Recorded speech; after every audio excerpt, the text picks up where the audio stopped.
Palalakasin pa ng pamunuan ng Reyna Mercedes Police Station ang kanilang intelligence monitoring kasunod ng pagkakaaresto ng isang lalaking naaktuhang nagpaputok ng baril sa kanilang bayan nitong ika-7 ng Mayo.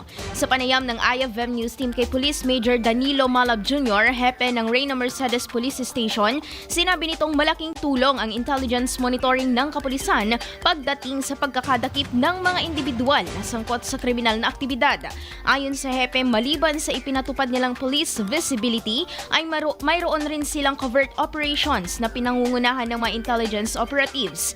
Layunin ng operasyong ito na manmanan ang mga kaganapan sa komunidad upang makita kung sino ang mga individual na gumagawa o mayroong intensyong gumawa ng krimen. Maliban dito, katuwang rin nila ang mga force multipliers na siyang nagbabato ng mga kaganapan at impormasyon sa kanilang mga lugar. Sa pamamagitan ng intensified intelligence monitoring, naniniwala ang hepe na mas magiging epektibo ang kampanya ng kapulisan kontra illegal na aktibidad sa kanilang nasasakupan.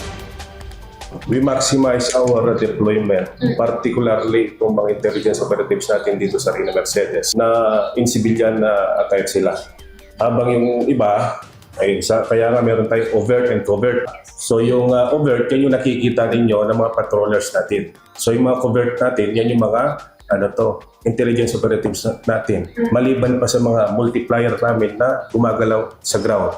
Na on the spot, magbibigay sa amin ng ng update kung may mga pangyayari. It is a must na dapat intensify natin ang intelligence sa monitoring natin sa area.